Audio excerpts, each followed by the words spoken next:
students. My name is Fatma, belong to grade 8. Today I tell about pollution and its type. So let's start. Pollution is the contamination of the earth's surface with material that are dangerous for human health. Means कि जो pollution है आलूगी वो हमारे लिए, हमारे environment के लिए, हमारी अर्थ के लिए बहुत नुकसानदेह है, बहुत डेंजरस है. इससे हमें बहुत सी डिजीजेस हो सकती हैं. पोल्यूशन की बहुत सी टाइप्स हैं. पहली है air pollution, land pollution, water pollution.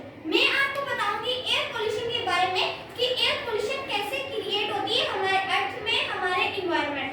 तो एयर जो है वो हमारे हर जानदार के लिए बहुत जरूरी है और एयर के बगैर हम जिंदा नहीं रह सकते. खाने पीने के बगैर तो जिंदा रह सकते हैं बट एयर के बगैर हम जिंदा नहीं रह सकते. लेकिन आजकल दुनिया में इतनी फैक्ट्रीज बन गई हैं कि जिनका धुआं हवा में शामिल हो जाता है और वो हवा को गंदा कर देता है, जिससे हमें बहुत सी डिजीज हो जाती है जैसे कि लंग कैंसर, अस्थमा. हमें बहुत सी डिजीज हो जाती है.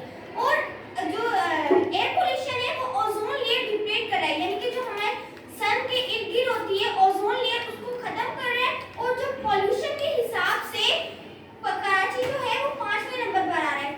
क्योंकि उधर पॉपुलेशन भी ज्यादा है, व्हीकल्स ज्यादा होती है, गाड़ियां होती हैं, उधर इंडस्ट्रीज है, फैक्ट्रीज है, उनका धुआं हवा में शामिल हो जाता है और वो हवा को गंदा कर सकते हैं. लेकिन हम उन बड़ी बनाई फैक्ट्रीज को खत्म तो नहीं कर सकते बट हम अपने माहौल में, हम अपने शहर में या हम अपनी अर्थ पर प्लांट जरूर लगा सकते हैं. तो हमें चाहिए कि हम आलूगी खत्म करने के लिए, पॉल्यूशन खत्म करने के लिए हम अपने अर्थ पर प्लांट्स लगाएं और हम उसको खत्म करें पॉल्यूशन को. Thank you. And I will tell you about land pollution. जैसे लैंड पोल्यूशन का मतलब है सॉइल पोल्यूशन. कि लैंड हमारी सॉइल जो है कैसे इफेक्ट हो रही है, कितने फैक्टर्स हैं जो हमारी सॉइल को पोल्यूट कर रहे हैं, वो हम आज डिस्कस करेंगे. सबसे पहले बहुत से लैंड को पोल्यूशन करने के आर्टिफिशियल फैक्टर्स भी हैं और नेचुरल फैक्टर्स भी हैं. आर्टिफिशियल फैक्टर्स तो बहुत सारे हैं लेकिन सबसे पहले हम नेचुरल फैक्टर डिस्कस करते हैं. नेचुरल में आ जाते हैं earthquake, flood, forest and fire. ये सब हैं नेचुरल फैक्टर्स जो हमारे लैंड को पोल्यूट करते हैं. लेकिन उसके बाद है आर्टिफिशियल फैक्टर्स जो कि सबसे पहले आ जाते हैं हमारी एसिड रेन. जब एसिड रेन का फॉल होता है, जब हम अपने अर्थ पे हम किसी इंसेक्टिसाइड का यूज़ करते हैं, तो जब एसिड रेन होती है तो हमारे सॉइल में ये एबिलिटी होती है कि वो कोई भी वाटर और कोई भी लिक्विड फॉर्म जैसी चीज़ को एब्जॉर्ब करती है. लेकिन जब वो एसिड हमारी सॉइल एब्जॉर्ब करती है तो उसमें ऐसे पॉल्यूटेंट्स होते हैं जो हमारी लैंड की कल्टीवेशन, हमारी सॉइल की जो कल्टीवेशन की कैपेसिटी होती है वो रिड्यूस होती है. इसी तरह एक और फैक्टर है पॉलीथाइन. पॉलीथाइन वो प्लास्टिक्स हैं जो कभी भी इफेक्टेड जो माइक्रो ऑर्गेनिज्म भी उनको इफेक्ट नहीं करते और वो हमारी जो सॉइल की एब्जॉर्प्शन है, वाटर एब्जॉर्प्शन की कैपेसिटी उसको भी लॉस करता है. कभी भी हमें जो पॉलीथाइन्स होते हैं हमें डिपोज नहीं करना चाहिए बल्कि हमें उन्हें रिसाइकल करके बार बार यूज़ करना चाहिए और हमें उन्हें डिपोज नहीं करना चाहिए. उसके बाद आता है हाउस होल्ड गार्बेज. हमारे घरों के गंद कचरे जो हम ओपन एनवायरनमेंट में फेंक देते हैं और हमारी पॉल्यूशन को, हमारी सॉइल को वो बहुत इफेक्ट करते हैं. उसके बाद है सिटी गार्बेज. सिटी गार्बेज में बहुत सी चीज़ें आ जाती हैं. For example rubber, plastic, useless of item of ceramics, empty boxes, metal boxes, ये सब चीज़ें, डेड एनिमल बॉडीज, ये सब आती हैं सिटी गार्बेज में. ये हमारी प्रेजेंट गवर्नमेंट की रिस्पॉन्सिबिलिटी होती है कि इन सब चीज़ों को कंट्रोल करे.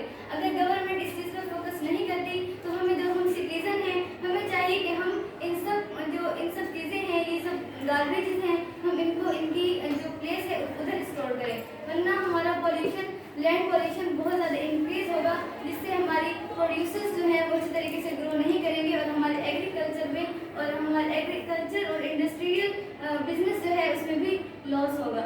इस तरह से एक और लैंड पॉल्यूशन का फैक्टर है जो इंडस्ट्रियल वेस्टेज है. इंडस्ट्रियल से जो केमिकल रिड्यूस होते हैं, जो केमिकल ऐसे पोल्यूटेंट जो हमारे सॉइल पर आते हैं और वो भी हमारे अर्थ को, सॉइल को पोल्यूट करते हैं. उसके बाद है वाटर पोल्यूशन. ये भी एक मेजर पॉल्यूशन है हमारे इन्वायरमेंट का, जिसकी पॉल्यूशन की वजह से हमारी एक्वेटिक लाइफ जो है, आबी हयात, वो इफेक्टेड होती है. अब वाटर पोल्यूशन किस किस फैक्टर से हो रहा है अब हम आपको ये बताएंगे. वाटर सबसे पहले जो होता है सीवेज इसे कहते हैं. जो हम लोग वाटर यूज़ करते हैं, जो यूटिलाइज वाटर हम अपनी डोमेस्टिक लाइफ में उसे कहते हैं सीवेज. लेकिन मोस्ट